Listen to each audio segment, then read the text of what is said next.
you actually watch it? Because I didn't think you didn't watch it. It's like, Lowry isn't even going to watch this. He doesn't even support our own show.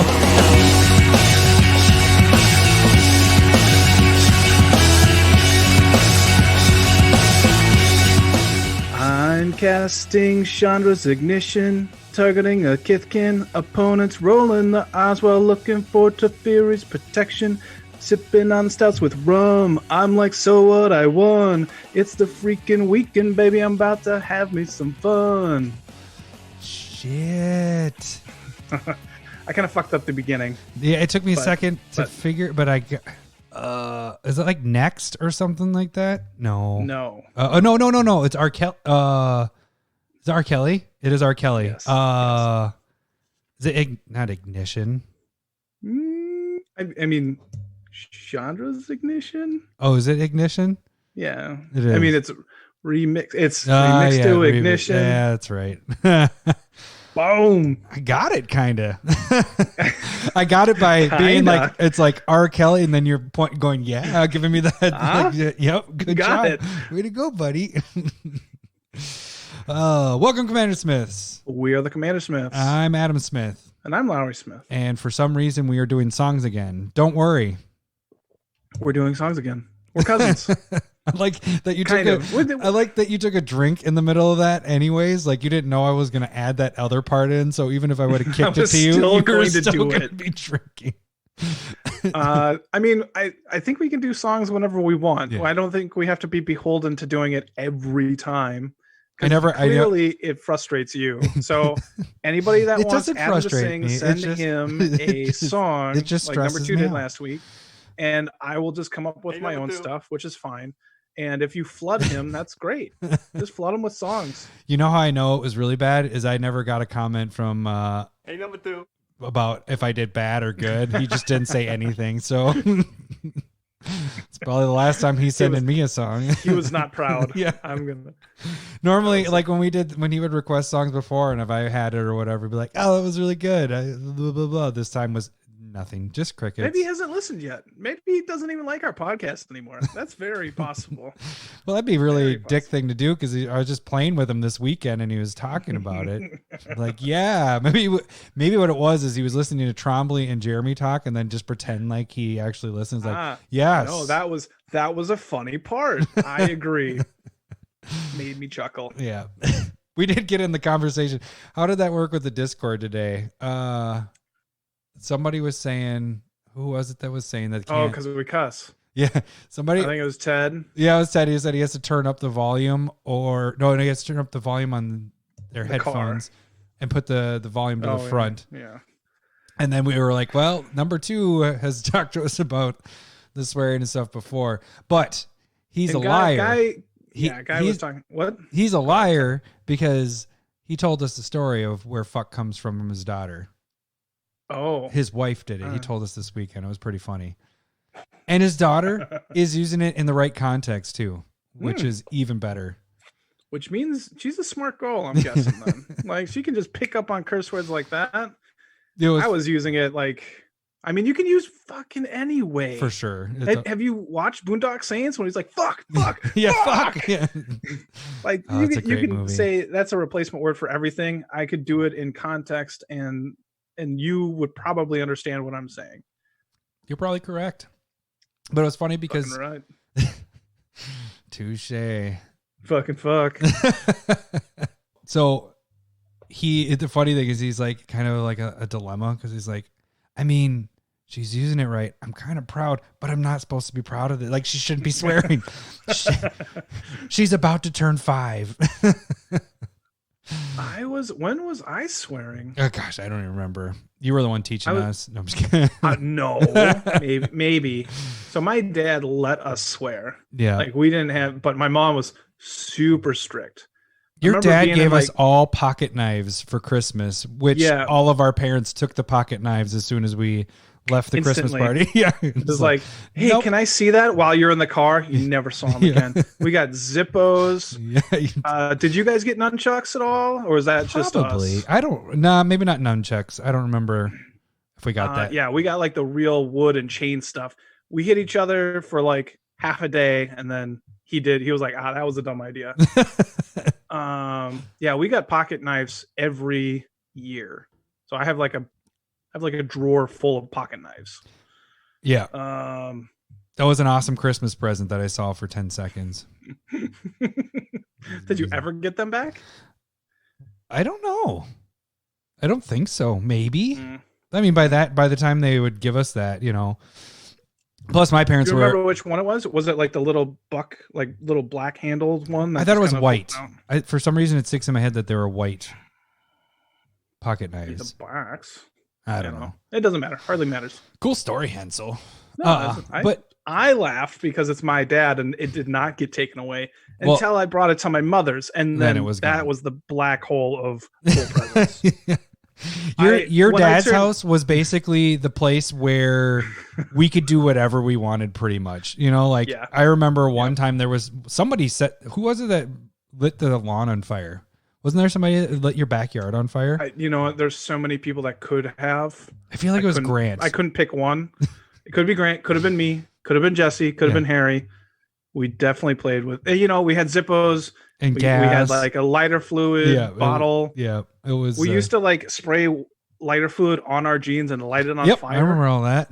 And then wipe it off, and then you're like, that kind of got hot. It's like, no, we could have just caught fire. Yeah, exactly. That was real dumb. But I mean, we would at your dad's was the only place like we would stay up late and not get yelled at, whereas every other person's house, like it was at my dad's house, it was constantly go to bed. But your dad's, we were always staying up super late playing Magic cards. Most of the time we played Magic. We did play your Sega because I didn't have a Sega. We got super lucky. Like we just abused the ability to stay up when we had the cousins over.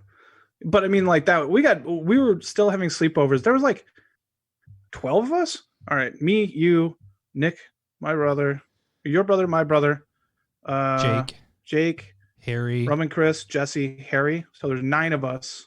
But most of the time we lost. I would say most of the time it was like me, you, Grant, or your brother, my brother, Jake. So 7 to 9. Yeah. Since we're doing ranges today. Yeah, we are doing ranges. 7 to 9 people, and there's not enough floor space. We'd spill out in the hallway. We were right next to my dad's room. We're just talking. It was stupid. You're like, I kissed a girl, and everyone's like, "Oh, do tell."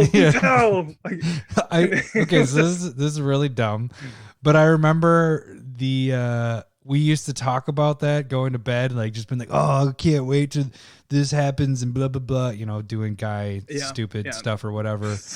And then I remember, was it the first time this could be way too much TMI, lost my virginity or whatever, and I was like, oh, I can't wait to tell the cousins. Well, we didn't have any more sleepovers at that point because we were older. We were like 16, 17. It was like we were done doing that. I was like, damn it, this would have been news. This would have been we would have talked about it all night. I don't know. I didn't lose my virginity. It was before that because that would have been really old. Not really old, but you know what I'm saying? Like 16, 17, we weren't doing the sleepovers. It was like the first time I messed around. So it was probably grabbing a boob or something like that. And then that's when we weren't doing the sleepovers as much anymore. Because I don't think I ever told you guys my boob grabbing story.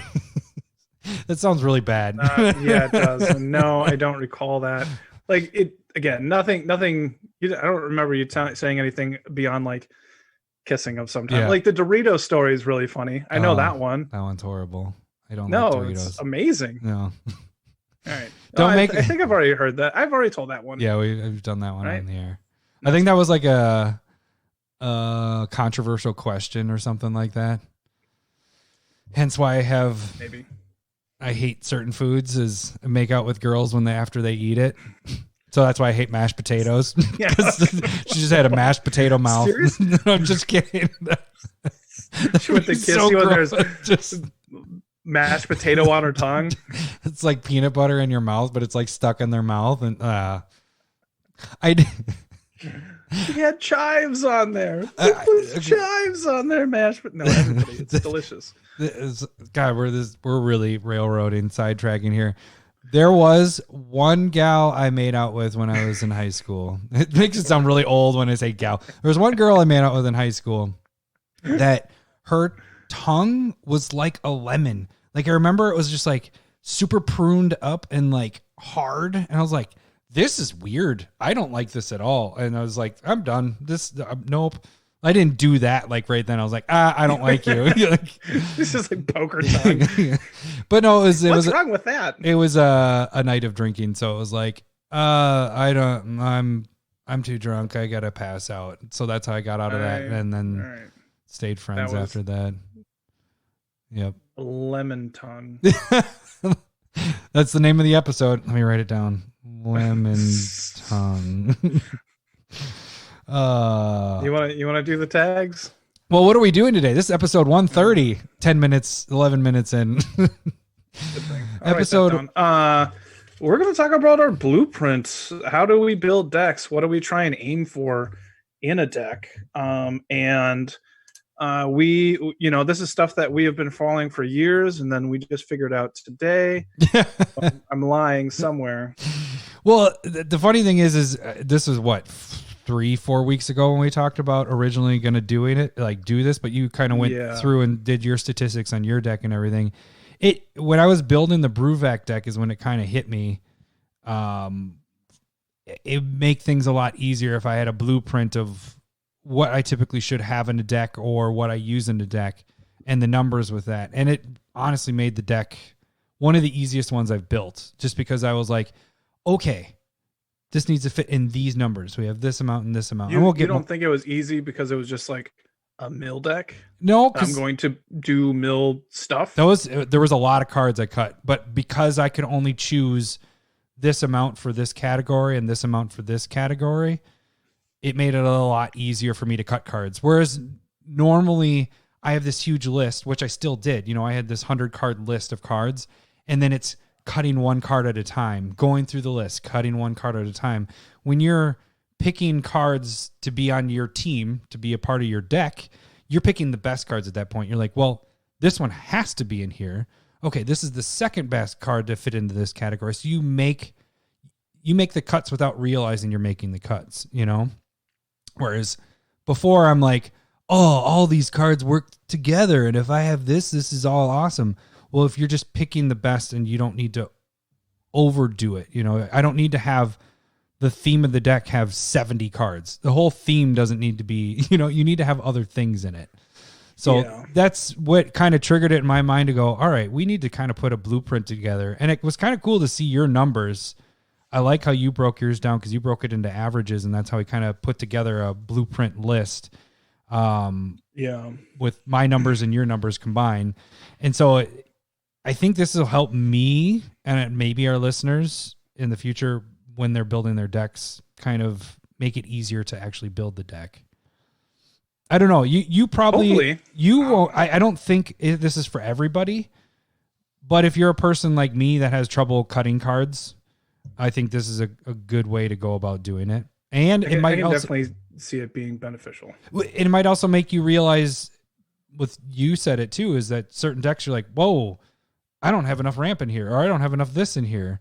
It might make you realize as a player, like, wow, I am not playing ramp at all, or I'm not playing any removal or protection. It might make you realize, oh, I'm not. It doesn't mean you're a bad player, but you're not as well rounded having all these things in there to make your deck deal with any situation. And that's kind of what this will help do, I'm hoping. Maybe. I don't know. So, but that's pretty much the episode for today. I guess we get into our tag stuff. We did get 3 new patrons. Choo-choo. Hop on the patron train. I think it's partially because of the patron Discord stretch deck, goal, right? Yeah. Stretch goal of 50. We will start a Discord deck, and we will try and build a deck with our Discord deckers. You don't have to keep going with the D's. I mean, we like the D's. Somebody came up with. There's always a lot of dicks. Discord deck. That was a good one. I think that one was Derek. Another D. Discord deck. Yeah. Derek, you dick. Yeah. No. But we did get 3 new patrons because of this. So we have maybe they were just like, maybe it is our other patrons that just changed their names. Maybe. Ghost accounts. Goddamn burn hero. I think it's pronounced Somni, Somni. Somni. Does that sound right? You can go with that. Yeah. The other 2 are easier to read, but Greg Robinson and Lake Allen. So you guys rock. Jesus.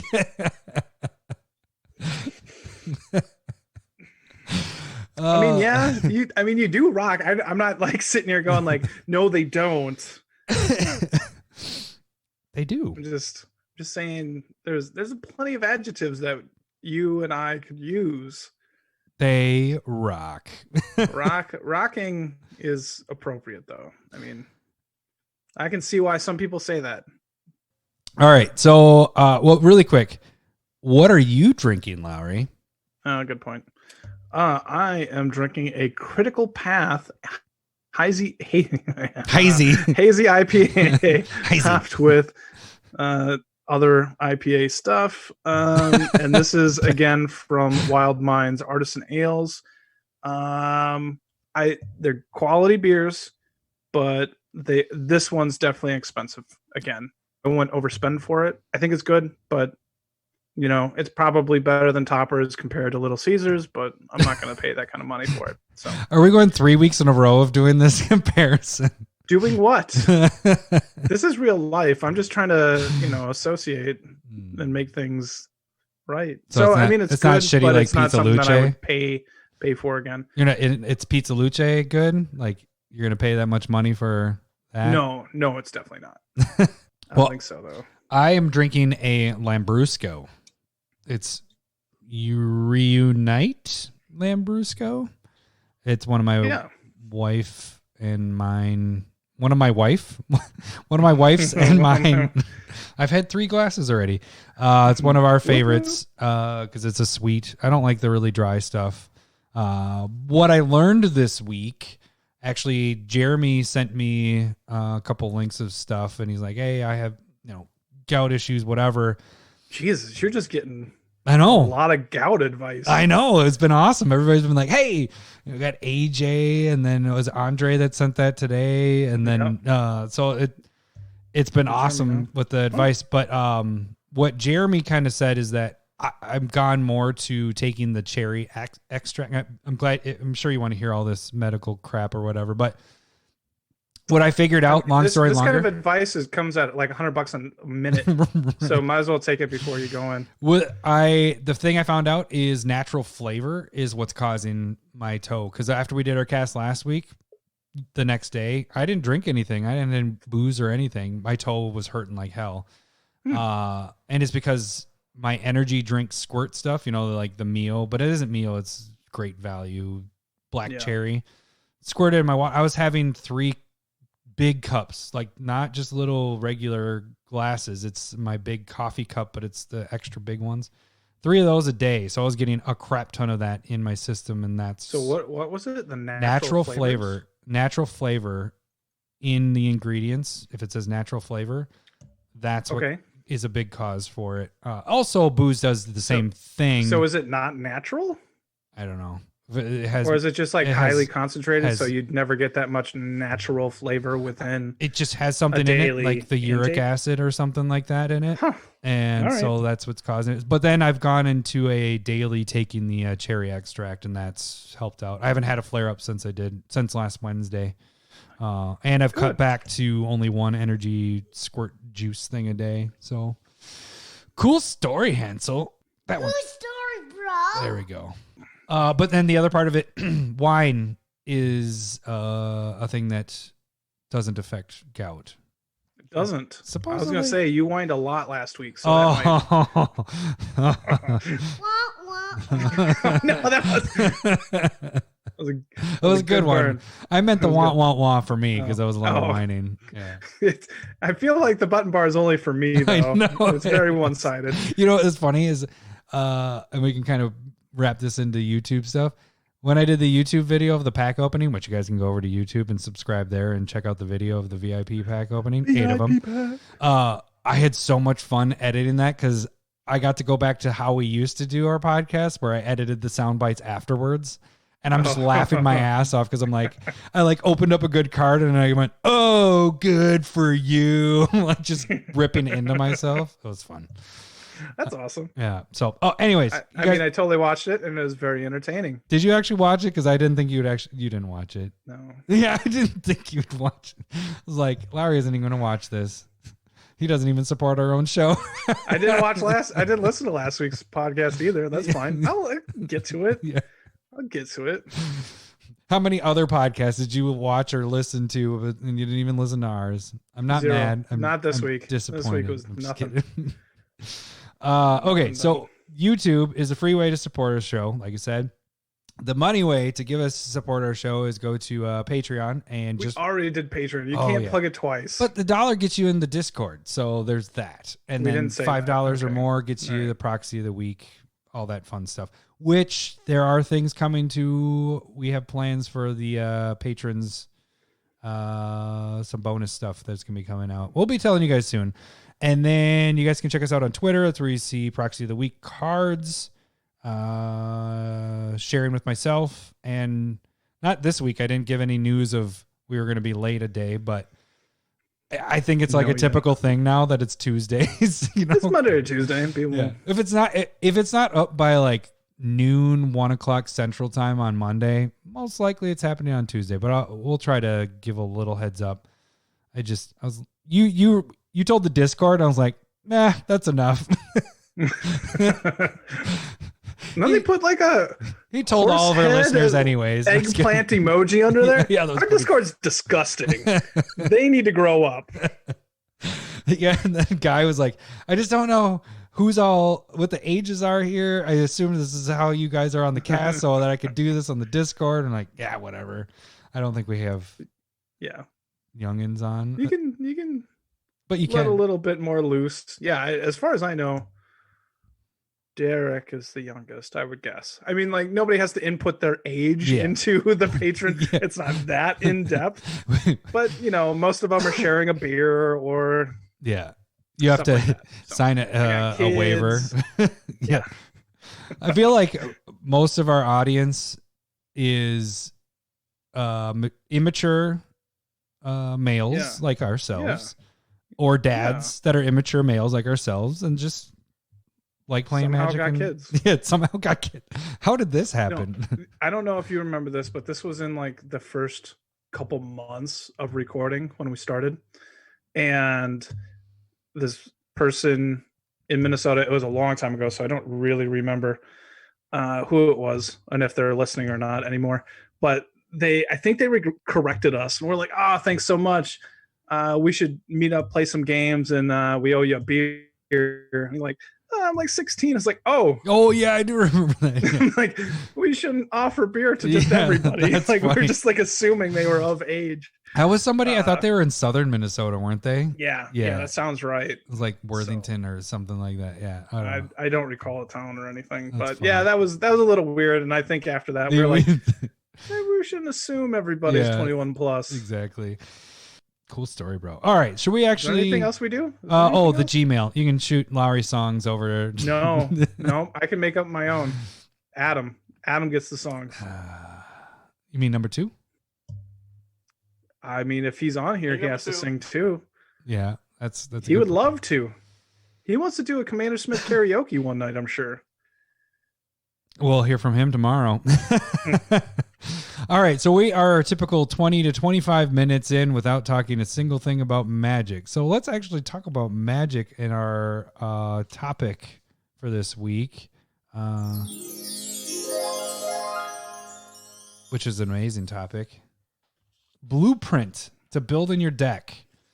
So I kind of already went over the beginning of like how this kind of helped me a little bit, but I think this is kind of a good idea. Just if you may not have problems building a deck like Lowry just builds decks, but you kind of mentally have all these categories in your head, right? Kind of a lot of these for roughness. Like so what I ended up doing was taking every deck and putting it into whatever category we were discussing. But then you didn't have overlap. You kept certain cards that met certain things in this category, and they stayed in it. So we kind of averaged things out a little bit and made a good number for each category here. Yeah. And so for me, I went through 18 decks. I broke it up into these categories, and we'll talk about a few that I didn't do, and we'll talk about one that I did do that Adam didn't do. It does depend on, I think, your building style, and some other things that you find important. I don't think you have to go with exactly what we're doing or whatever else is out there either, because there are, this is not an original idea by us. What? Right? It should be. We try and do original content, but when we run out of ideas, we steal. And so that is not what I did there. I was at a cabin with no service. Yeah. So, I have seen Command Zone do it, and that was floating around Twitter for a little bit a couple months ago, and I don't care what they do. So it just, I got my own thing. I really like how my decks play as well. Mm-hmm. So I think people need to, I think this is why it's important, is because if you're like, oh, I really like this deck, and then you go through and figure out why you like the deck, I think that's important. Mm-hmm. Like, oh, I really like it when I have the ramp. And then if you go through a deck and you don't like it, and you can go, you know what, I don't have enough of this. Mm-hmm. Maybe that's why it's not working the way I want it to, or maybe I need to add a little bit more theme into it. So I think breaking down your deck, actually, doing this made it feel very beneficial to me. I was really happy when I went through. Mm-hmm. What were you happy with? Like just how your average of everything was? Yeah. Yep. And then I can be like, you know what, this makes sense. And there's a couple, like I have a Kestia deck that we spotlighted a year and a half, 2 years ago at this point. Enchantment themed, and it only had 4 ramp cards in it. And I'm like, whoa, that does not work. That's not okay. And now I'm thinking about it. I was like, that's kind of probably why it doesn't work as well. It doesn't ramp. It didn't flow as well. I don't play it very much. Being older, but I love playing Muldrotha, which is an older deck. Mm-hmm. And so this could be the reason. I still have to sit down and be like, well, do I want to work on this since it's so old, or do I want to add some of these pieces into a Layla, which is also an enchantment themed deck? But also in the deck, I only have, a lot less removal in the deck as well. So that could be part of it, but it allows you to analyze the deck. Even if you already have it, you break it down into some of these categories and you can figure it out. See what you're missing or what you need to add more to, especially a deck that isn't working the way you want it to, like you're saying. Yeah. It's a good diagnosis to that deck to figure out what it needs more of. And that's a perfect, so there's 2 ways you can use this. Mm-hmm. I like that. That is a perfect example. And then the other way is what I had talked about, is just building the deck from scratch. If you have trouble, like myself, cutting cards down, going this route was so much easier. I would say it cut my building deck time down from probably a quarter of the time. Honestly, a deck build is normally a 2-week process for me, where this was like 8 hours a day, a little bit of overtime. Right. Thinking about it at night when I went to bed. Actually, that's a lot of times when I have a good deck brewing, I'll be thinking about it going to bed, just like, oh man, this deck is going to be awesome, but it's still, I have to cut 40 cards. This sucks. I'll be honest, you have a really weird voice inside your head. That's how I sound in my head. It's going to be. It's like Bane, Batman. Batman's always talking like this. No. Bane talks like this. I don't know why I did Bane, but I meant to say it's Christian Bale, Batman. Christian Bale, yeah. There. Yeah. Sounds right. Yeah. So this helped me out. I built this deck in 3 days, and what it would have taken me 2 weeks normally to build a deck. So, and it wasn't an easy deck to build. Actually, it was pretty difficult to figure out the route. And I'm talking about Brewvac. Yeah, and we talked about that on the spotlight. You're like, it's really tough. Have you ever built a mill deck before? I had that wizard one. Remember, I still have that. I just saw that it's still in my decks. The God. Oh, Phanex. Yeah, so I made that one a sub theme of wizards because but that one's bad. So this one's good. Bruvak is really solid. It's I didn't even get into the gameplay at all. Let's do it afterward. Yeah. I mean, we're 30 minutes in. But right. I played we don't need to get into it. I'll just say it when I wasn't mana screwed, it was doing work. It won one game, and then I was about to eliminate the game winner, the person that just won the game on that turn, that next turn. So it can swing pretty freaking hard. And I'll say one thing too, Midnight Clock, pretty amazing card, especially when you copy it. It's pretty sweet. Anyways, okay. So let's get the easy ones out of the way. So of course you're going to have 1 to 2. None of these are going to equal 100. I mean, because we're giving a range. At the end of this, you're going to have a 120 card deck, and you got to figure out how to cut those last 20 on your own. But so we're giving you a range because it all depends on the deck and what you're doing with the deck. So we're giving you a range, kind of what we do with both of ours and the deck styles or whatever you're building. So don't take this and be like, this doesn't add up to 100. This is way more than that. So 1 to 2 commanders. So of course, if you have partner commanders, you're going to have 2. Yep. 36 to 38 lands. I don't have any deck that's... I probably have a 36. My older decks have 36, but all my new decks have 37. You thought I was a dick when I was first making this list and sent it over. Do you remember that? Because I put 35 to 37, and you're like, I think you're just purposely trying to piss me off that not adding the 38 in there. 38. Okay, so those are... I am exclusively 38. I think I have 1 at 37 and 1 at 36. And Gadrak is at 36 at this point. But you don't go over 38. No, I've been really happy with 38. Okay. So yeah, I've been pretty happy with the 37. I don't know if I have a 38 or not. So that's a sub thing. You guys can check out our older episode about, didn't we talk about lands, utility land stuff, kind of that kind of thing? But your lands can be a part of these next lists that we talk about. So a lot of times when you're using your utility lands in that 36 to 38 lands, these also fit in these other categories that we'll go into. We might as well just start with the main idea, right? I mean, that's where we start with the main idea of the deck. This one isn't going to be very interesting topic, but it's just 15 to 25 cards is kind of what we came up with, right? Roughly? Right. Yeah. Roughly. 15 to 25 cards you want your main idea of the deck to be. And I think for me, like my numbers are way different than yours too. And so I think we agreed to have it at a higher amount. This is kind of guessing because my average out of the 18 decks that I went through, my average was 13.6 that were like themed deck, like in theme. But I also like Nayeth that I just spotlighted, was that a week or two ago or whatever. You know, I didn't put fight cards in the theme section. I put that in the removal section. Yeah. And so I spread my theme out within, you know, things that you want to have happen naturally in a game anyway. And then all of the other stuff that doesn't fit within the categories that we will talk about here in the next few, if they don't fit, they're still on theme, they're fun, they're making that twist, and that's how it is for me. But I definitely get, like, if it's like your Tolsmere deck, if it's a wolf, I would almost put that as removal because it's fighting. But, and you know, but like, it's theme. I guess what I would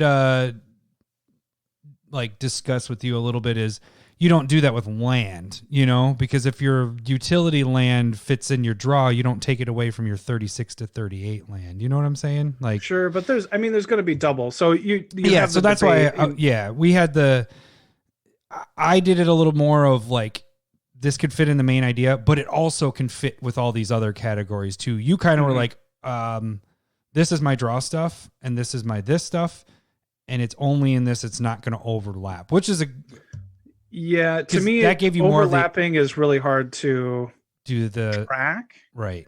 And so the theme part to me is technically the least important, because to me, I want to meet ramp, draw, and, you know, and the other things we'll talk about, I want to meet those standards first. Do you say the theme is the least important? That's the most fun. The reason why the deck is made. It is the most fun.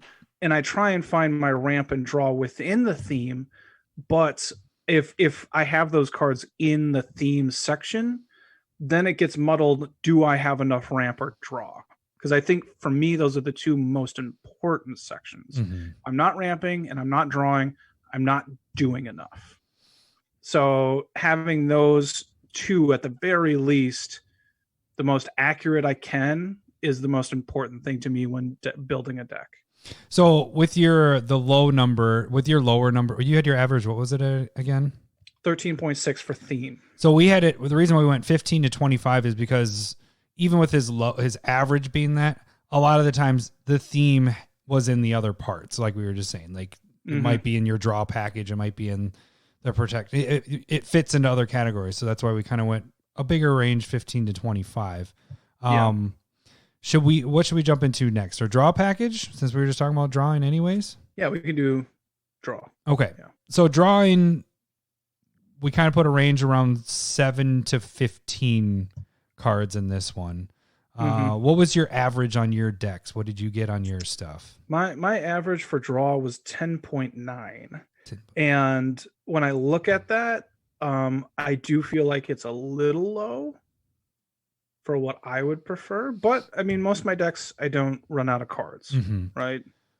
And the other part I would say is, and that's the hard part, is knowing what things you fit in there. So I had Sensei's Top and Scroll Rack in a different category. I actually put those as pet cards because I'm like, those go in every deck.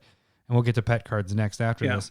But I was debating in my head, does that fit more into draw because you're drawing cards? And then when I kind of said it to you about it being a pet card, you're like, I put that more in the draw package than with the pet cards. So it just kind of, you got to figure out where you want to put those categories, your cards in the categories. But I agree with you.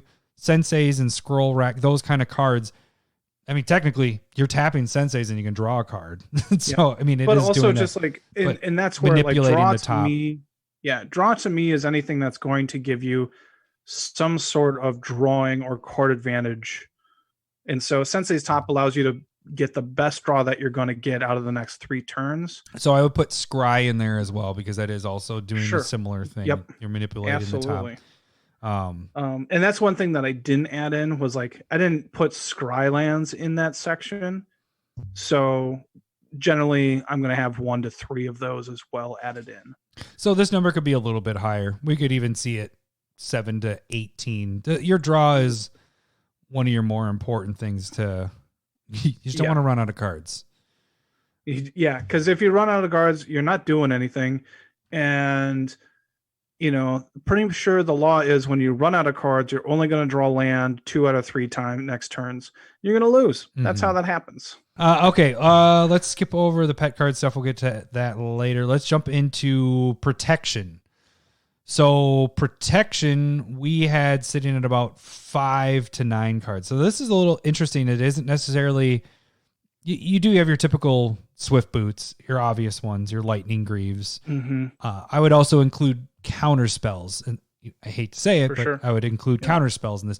The interesting thing about counter spells is they kind of can fit into a lot of categories. They could be your protection, your removal. They can fit into a few things. That's why people like them. It just kind of depends on how you're using them. So like my Bruvac deck, the main purpose that I have the 2 counterspell things in there, I think it's 2 or 3, is just to get, they're protecting my Bruvac. That's pretty much why I have them in there. But I would say a deck with more counterspells can be more aggressive and use it more proactively, like removal, right? And so you can be like, well, I got 3 in my hand. That one's a threat, but let's do it. Yeah, you know. And that's probably not the right way to use counterspells, but fuck you. So we don't know how to use counterspells. I don't know. Use it. I have no idea. Magic sucks. Yeah. I counter that. Well, that was bad. Turn 7 Soul Ring. Why are you countering my? Because Soul Rings are good. This is turn good, 7. Right? That's very true. So, and like protection for me, like I even expanded that into like life gain, Mm-hmm. creature pump, protecting you from being attacked. So propaganda type cards. Yeah, Teferi's protection. I mean, that works for everything. Heroic intervention. I mean, I kind of widen that out. Like life gain, like think about an Aloro deck where, you know, a lot of people are like, oh, we gotta attack this person because they're gonna gain a lot of life. And so that's almost protecting you from other people attacking you because it kind of nullifies their attacks, even if they weren't going to be as aggressive against you in other directions. But like just life gain can really nullify big attacks. No, I wouldn't say I wouldn't say if you just had, you know, something that just gave you like, I don't know. Life gain's tough. It's a little tricky.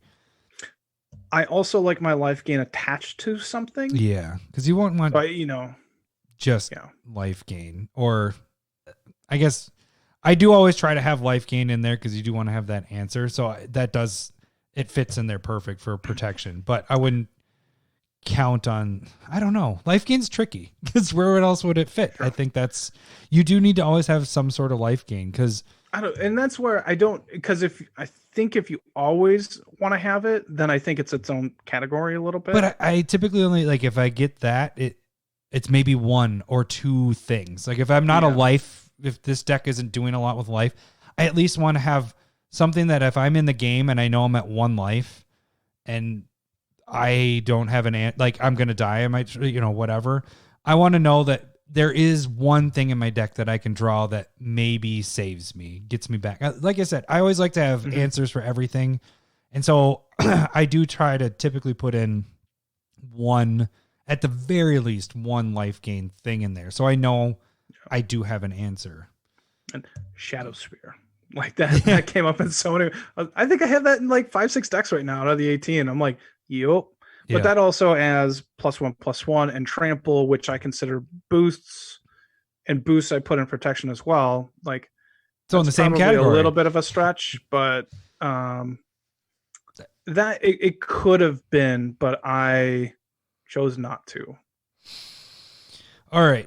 Anything else for our protection category? So we had 5 to 9 in protection. We had 7 to 15 in draw, 15 to 25 in main.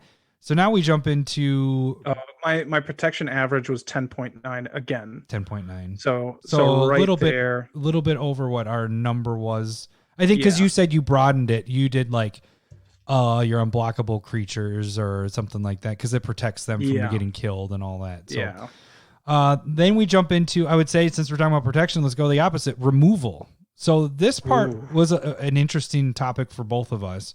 There's two different styles of play with this. For our number, we have 5 to 15, but that's a big range. That's a big range because there's different types of players. Lowry is the type of player who is very good at spot removal, taking out the main threat, getting rid of that one thing that is going to hurt the whole table, or, you know, that's the biggest threat to him at that time. Whereas I personally am more trying to one side Wrath, or if I don't have the option to one side, it's get rid of everything type of thing off the board. I like using bounce spells. So like Aether Spouts, is it Aether Spout? I like the one that makes it so they bounce to the top and the bottom of their library. So Aether Spouts. Yeah. So that one just makes it more difficult because they're getting it back in their hand, but it might ruin their turns for the next 5 turns, you know, because they're like, well, I like all those creatures, I'm going to put them on top. I guess that's what I'm drawing. I'm drawing the next 5 turns. So it kind of hinders them that way. So that's why a range is a little bit, because if you're going more of the mass removing a board, you're going on the lower end. If you're doing more spot removal, you got to go higher because you're having to remove more things. And so for me, my average for full deck, like all the removal in my deck, was around 12.4. And my highest for creature removal, I had 18 cards in there for creature removal. That's crazy. That was Nath just last week. And my lowest was 1. You know, I don't even know what fucking deck that was, but that's probably a mistake. A terrible deck. Oh, no, it's Vivictus Asmati, Dire from the Shire. So that's the commander is destroying, 3-4 things whenever it attacks, I don't need as much removal nearly as much in there. Yeah. So that really helps when it's built in on your commander. So you can sometimes drop a lot of these categories down if your commander has a built-in thing with that. And I think that's a really good point that we should point out too, because that will skew your numbers when you make it. So like Yawgmoth, Phyrexian Physician, that'll draw you a card every time you sacrifice a creature. I don't know how much card draw you need in there. Right. Well, freaking do Chulane. Do you even need any card draw with Chulane? You just need... I'd go very cheap selection, not even like card draw, but card selection on it, just making sure that you're drawing the right stuff. Yeah. So like you got to think about those things. And then there are decks where you don't have something attached to your commander. You're like, oh, I need to go big, powerful spells. If you're not doing, CEDH where you're drawing out your deck or whatever. But if I think it's really important to know what your commander is doing. And I think you can kind of cheat on those numbers to focus on your commander a little bit more. Now that kind of opens you up to, if they're removing your commanders all the time, then you have to adjust your deck as well. And that's a good point with it all is, take this list and basically figure out what your commander is first and figure out there might be something you just completely remove off this list that you don't need to use at all, because your commander does it. So you can just take it right off the list.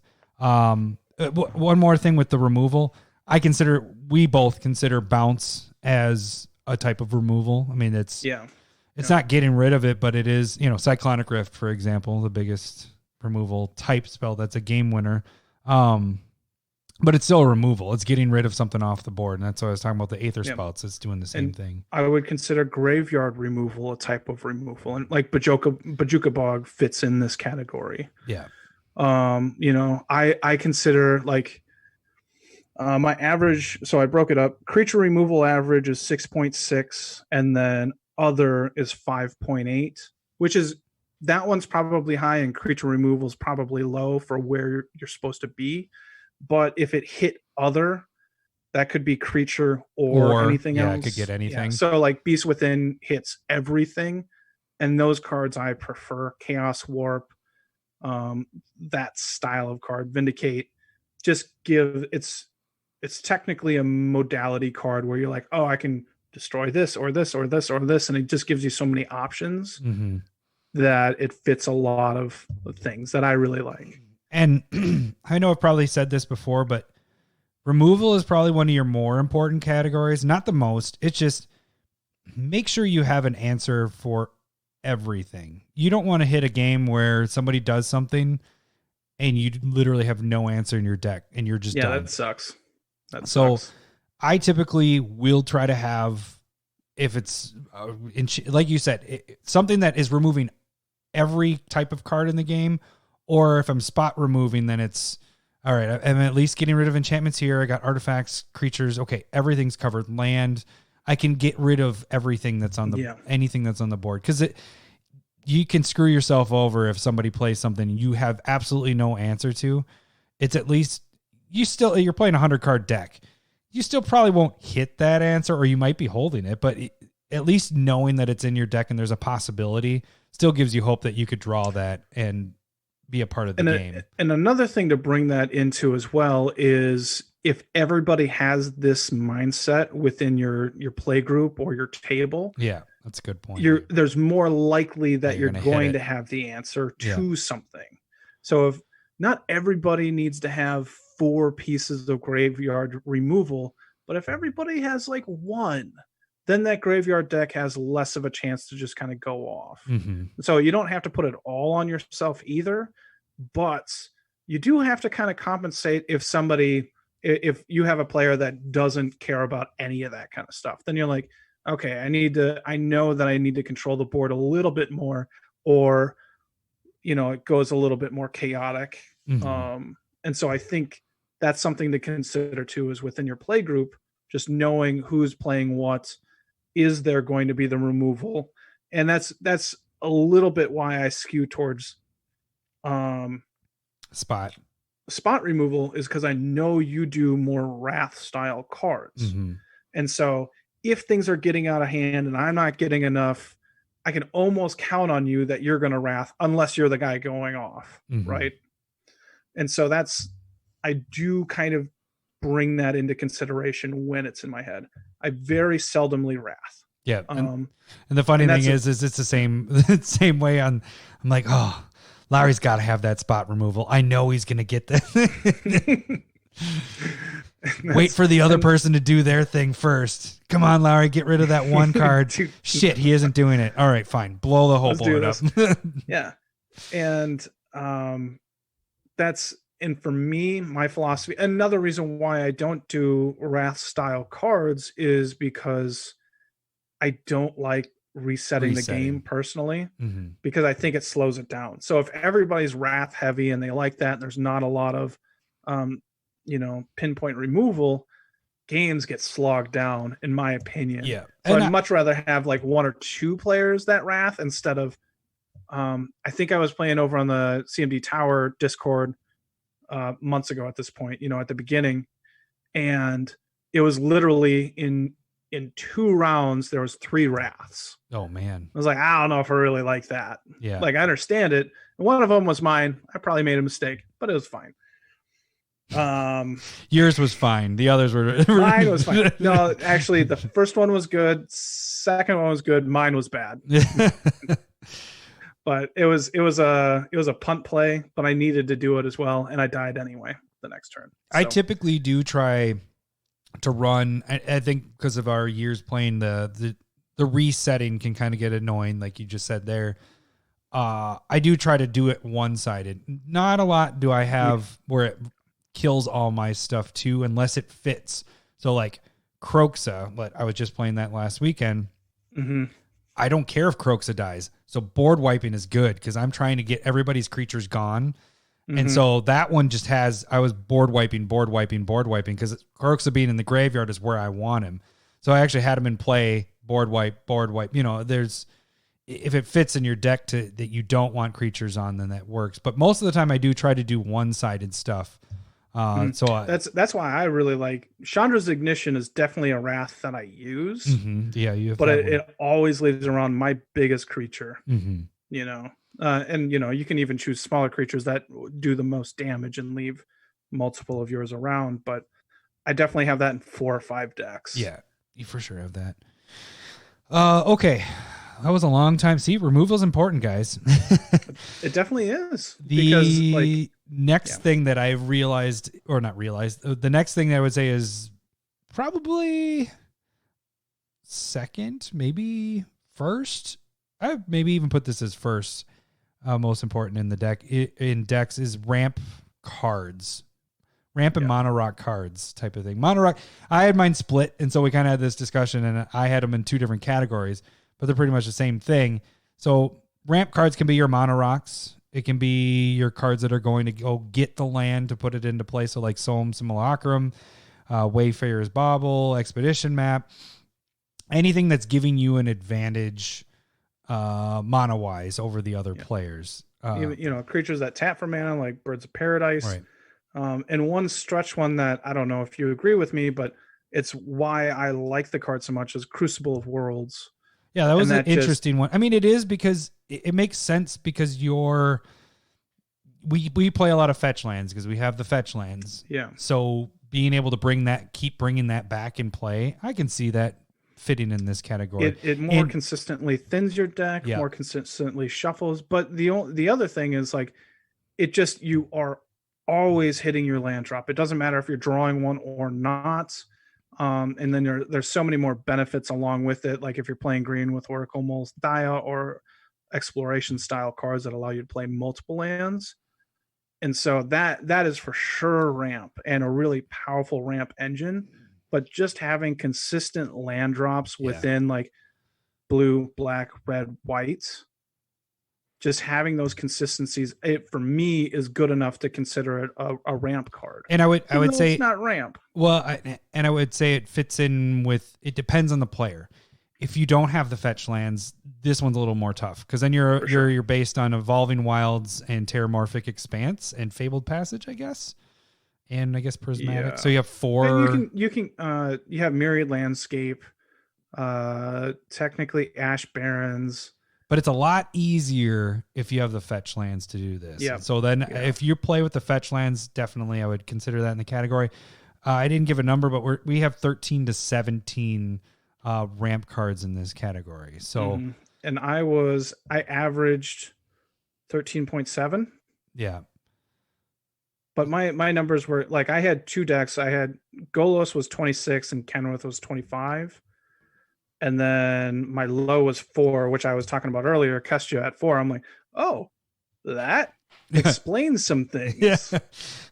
Somebody needs to do some tweaking here. And one of them was like a 5 mana ramp spell, the Outland traversing the Outlands or something. Oh yeah, it was not that. I was like, that's not a real. I mean, it's a ramp card. It fits in that, but it's not like early game. Like you want some like early game stuff. Or 5 drop? Is that how much that one? It's is? a 5 drop. 5 yeah. drop. Yeah, it's super good. Like every time I cast it, but it wins me the fucking game. But when you think of ramp cards, a lot of times you're thinking early stuff, getting your 1, mana. 2, 3. Yeah. And so that's why also I kind of split it up, but it was Mono Rocks. You have your Soul Rings, your Signet, your Mana Crypt, Talismans, and Commander Sphere, all that fun stuff. So this is a big category. This is very important to have this with a lot. If you don't play with a lot of Mono Rocks and stuff, you're probably not, unless your whole play group doesn't play it, but you're probably not winning a lot of games, or you're not competitive towards early mid games. Maybe people feel bad for you and leave you alone. And then you come back at the end. Yeah.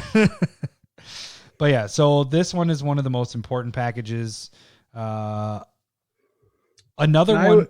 Go ahead. And if we're going to argue about 1 and 2, I would say they are ramp and draw. Like, I think the good question is like, what is a better card, Smothering Tithe or Rhystic Study? I think I'd lean towards Rhystic Study, but man, Smothering Tithe lately has been doing some fucking work. Right? But they're 1A and 1B, And so the thing that I would point out is like Rhystic Study is always good. Yeah. And Smothering Tithe is most of the, like 90% you can hit good. Some that are not. It doesn't work. Remember up at Guys Weekend, Trombley had 99 treasure tokens and just kept on drawing land. Like he would just cast 1 spell because he wasn't drawing anything. Yeah. And so that's where you're like, well, it wasn't really good in that situation. I've had it happen in other ones. Like it makes it so that like if you draw that fucking card, like a Tormenting Hailfire, you win the game. Yeah. But you got to draw it. And if you're not drawing, then it makes it hard. Yeah. And so that's where I would go like draw is more important to me. Yeah. But if I'm sitting here looking at my averages, and my average is 10.9 for draw, 13.7 for ramp. Maybe we should be flipping those around now, right? I should almost be flipping them around, right? So, and I look at my average, but sometimes and I go, I'm probably a little low. But sometimes with your draw, though, you need that ramp to be able to get that draw. Yep. I mean, there's that too. So I think it's a good balance, but it's like 90% and 100% type thing. They're really close. Yeah. Well, and that's why I said I lean towards Rhystic Study, but Smothering Tithe is right there. That's one of the better staples that has swung white into a relevant category over the last. That and Teferi's Protection are 2 cards that they've printed that has made white decent. Yeah. And the other thing that you can consider when you're doing this kind of thing is there are sometimes cards that do 2 things. Mm-hmm. Like the Great Henge that ramps you and it also draws you cards, and it gives you life, 1/1 doesn't counter. Doesn't it give you life? I think it adds 1/1 counters. Is it 1/1 counters? Dang it. So, but like, where do you put that? That's also a consideration. And for me, when I was making my list, I was putting those cards. If it ramped and that's what it was there for, then it went into ramp. And so like Mind Stone or Commander Sphere. And it gains you life, by the way. Oh, does it? Jesus. It does everything. Does 2 land, 2 life, and counters. And draws. Draws you a card. Yeah. The card is redonkulous. So, but like I put that into ramp, and I probably shouldn't have. It probably should have been draw, honestly. But I was putting everything in ramp. But you will have to make those decisions. They're not hard ones, but you can also, when you're looking at your breakdown, you can go, you know what, this can be considered this draw card. Do I need to be worried about adding another draw card or another ramp card? Where does this go? Mm-hmm. But I wouldn't count it as both, right? Either. Pick the category that has the least. That's a way to do it too. I think that's a way to do it too.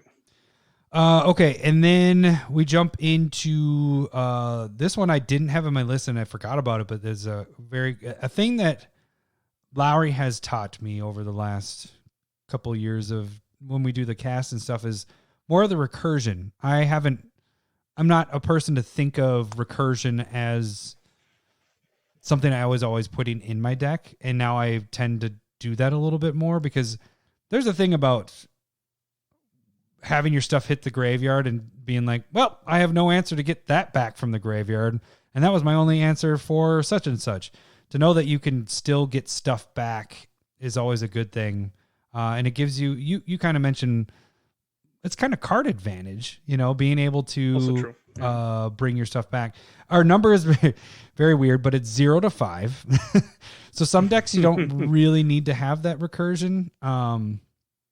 I would probably... and some decks just can't have it, right? Yeah. Or like if you're not playing... Sometimes like when you're playing an artifact deck, I think you're going to have more than 5. Yeah. So like my Gadrak deck... But then it becomes a sub-theme. Recursion. Yeah, it becomes... That's a really good point we haven't talked about. Sub-themes should almost always skew your numbers. Mm-hmm. So if you're like Naeth, I have a lot of creature removal because fighting is a sub-theme or, even a major theme in it. Mm-hmm. And so I shouldn't look at our list, our range, and go, I have too much removal. I need to take this out. Like that, because it's part of your theme. It's what you're doing. It's what makes the deck a go and tick. But also it's like a draw spell in a Naeth deck, right? Because so you got to also be conscious when you're doing these ranges within your deck, and if you're looking at anybody else's blueprint, I don't think it's set in stone almost ever, because there's the sub theme that you're talking about. You got your theme, hence the name blueprint. You can switch these around. This is kind of your rough draft to your deck. Yeah. But I guess we'll say really quick, since we did that since we talked about recursion, side theme is the other part of it. We had not every deck has a side theme, but a lot of decks do where you don't realize it. Maybe you're putting more of one type of card. Like I said before the cast to you, Yarok had and when I did the deck tech with that, Yarok has an elemental side theme. I think it had 3 different side themes if I remember right. Yeah, like snow permanence. Yep. Elementals and landfall. Was landfall the main one? Landfall was no. I think we had like 3 different side themes. You just had 3. Yeah. So we have on there 7 to 9 cards. Typically, I've said that before that it becomes a side theme or sub theme when you have 7, because then you have a consistent, more likely chance that you're going to hit that card, your side theme. 7 to 9. It could even be higher than that, but this is kind of like not every deck has to have a side theme. So this is a bonus thing. This is if you want to add that in there. I typically do have side themes, but not every time. Brewvac doesn't. Does Brewvac? Did I say it had a side theme? You said that's like stopping people from attacking you as the sub theme. Yep. So that's a sub theme there.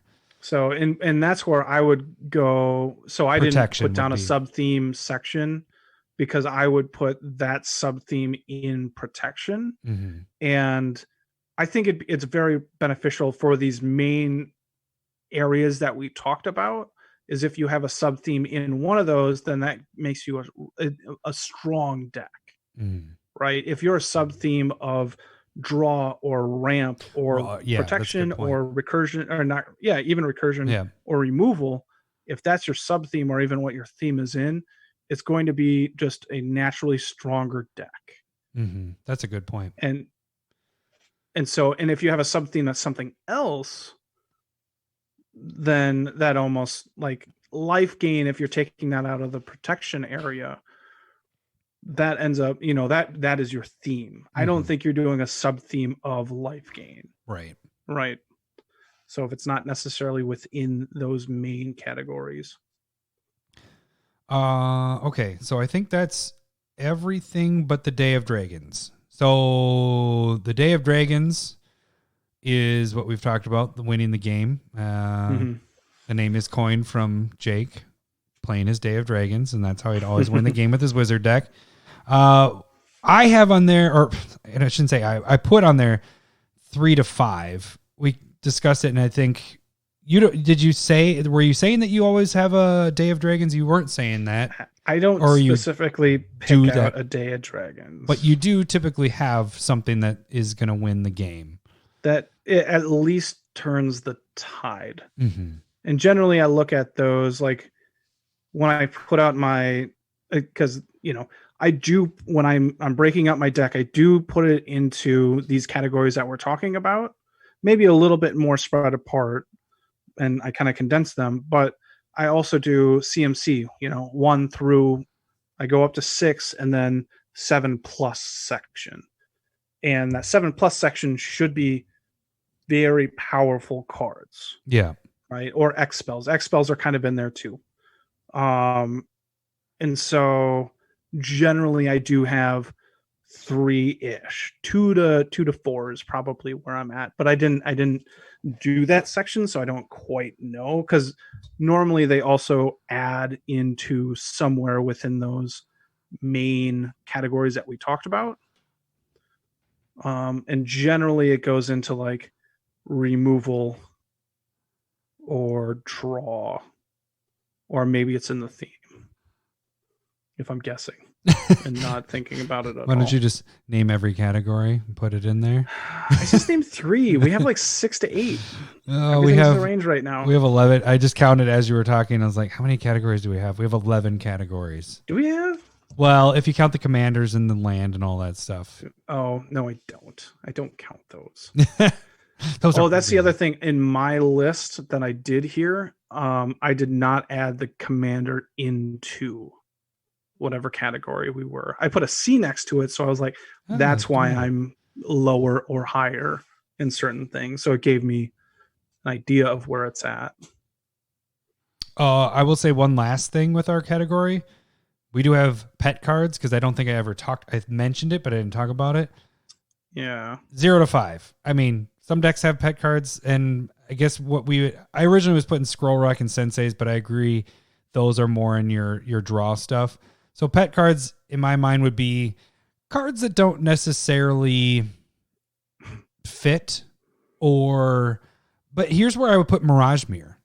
Mirage Mirror, I try to fit in a lot of decks. Sure. Where does that fit? That could be anything. It could be a draw. It could be, it could fit into a lot of different categories, because you're turning it into other people's stuff, not necessarily yours. Mm-hmm. But that is a card that I typically am like, I get to almost the end of building my deck, and I'm like, fuck, I don't have Mirage Mirror in here yet. Why do you have pet cards? Why? Because I think we've all heard you do poems about Mirage Mirror at this point. And I get it. It's a good, really cool catch-all card. But I think, like, why are pet cards just like, personally, this is what I want in the deck. This is a card that I really enjoy. It might be a card that's somebody you might have a higher expectation of the card than other people. It's a card that you like to play with. You feel like it does a lot of work. It's just, sometimes it's not good. I mean, maybe Mirage Mirror isn't that good. I think it's really that good. And I think doing this kind of list will help you cut down at least on the amount of pet cards. Yeah. I don't think you want a ton of pet cards. No, because I think pet cards get in the way of building a decent deck. And that's why this is the last category, because it's like, you don't necessarily. Although I would put 1 to 5, because I think Mirage Mirror should be in every deck. Should be 0 to 1. And only maybe Mirage Mirror. I just, for me, there are so many decks that you can build and so many different cards that you can use. Like, pet cards, I don't know. Like I know that I've had them, but they fit within these categories as well. Like Monastery Siege, I really like, but Mirage Mirror is like a catch-all. So like if I can't justify a pet card within these categories, I really don't use them. To your point, and I've actually, I think years ago, I think I heard Command Zone. There we go. Command Zone talk about it. The more you can cut yourself off from your pet cards, the better your deck's going to get. It's true. Probably truth to it's that. Totally true. Yeah, for sure. Because the thing is you get drawn into these cards and you're like, well, this card's just amazing. It's just an amazing card. Doesn't fit with whatever the fuck you're doing with that deck. Doesn't go with whatever. You're trying to shove it in a deck, and it just doesn't work. And it just makes your deck totally agree. Bad because, you know, I can give you one that I thought was really good, and I started trying to put it in decks, and then I took them out right away. I think it's Mind's Dilation. It's a 7-drop. Yeah, it's a really good card. You're like, oh, I'm playing blue. I'm putting this in there. It's a 7-drop. It's a 7-drop, and this I'm probably going to get shit for this, but a card that I don't put in decks that I think a lot of people do is Expropriation. I don't put that, Expropriate, not the Asian. Yeah, that's a really good card. It's a really good card. Really good card. But you know what I'm saying? Like, I don't try to. If I'm playing a blue deck, I don't try to fit it in every blue deck. I don't even think I have it in a blue deck. You know, that's a card that is so powerful that I don't want to use it unless it's on theme. Right. Like unless I'm a taking turns deck, which everybody's going to hate. You're taking it apart anyway, or a stealing deck. Right. You know, like number 2 could use that in as Eureka deck, or do you have a stealing deck? You know, I think it's fine putting it into like a Send Triplets deck. Or the new Jin would be kind of cool. Yeah, but like just putting it in every deck, right? God, it's boring in my mind because it is that good. Mm-hmm. It's like Cyclonic Wrath. It is. But the thing is you don't see it, because people just get annoyed with it. You know, being able to take all those turns and taking permanents and all that. But I wasn't saying that that's a pet card, but it should almost be in every. It doesn't have to fit in theme. It's that good. It's like you just had Cyclonic Rift good, but it's so good. Yeah. It might be more of what our play style is I try to make it fit in a theme. You know, where does that fit in my category here? What that fits in the category is a pet card. Unless it's part of your sub theme or your theme. Yeah. Cause I mean, again, what I was just saying is like, if you're stealing cards, that becomes a theme card. But if you're like, well, I'm not stealing, I'm not taking extra turns, but I wouldn't mind taking extra turns. So let's put this into, I like this in here, which is a pet card. Yeah. And that adage that you said would not be accurate because Expropriate probably makes every deck better that it's in, but I mean, no, it sucks to play against. Right. It's a really and I guess it's more themes. We don't make our decks bad by doing like fitting into the theme, but where does that card fit in? It's a pet card. It would be something it would be amazing in your Bruvac deck. It would. Taking at least one turn and then stealing stuff, or at least multiple turns. Jesus. Yeah, it would be. But it's much more solitaire at that point as well. Yeah. So maybe I should put it in there. But, no. I've never played with that card. I've never casted that card because and there's a lot of feel bads when people play that card. I haven't experienced that. I've just seen people on. It's one of the most bitter cards. I've casted it in a Riku of 2 Reflections deck and copied it. I wasn't playing that game. Was I? I don't remember being in that game. No, that was with my buddy Nick. Ugh. And his roommate and a friend from Australia. Was that a concede right there? They were not happy, and I was destroying land that game too. So I took. Oh man, it was awful. You were a big Garuk's dong right there, is what you were. Because I was copying like Mutavault Acid Moss, which is like destroy a creature or a land and then go and find a forest and put into play. So I'd copy that. Frenzied Tilling. Just for some reason, I had like 4 or 5 land destroy cards. I drew them all and copied them all and just ramped along with it. fucking pissed. Such a huge Garuk's dong. I can't they left, use they dick left anymore. after that. They left.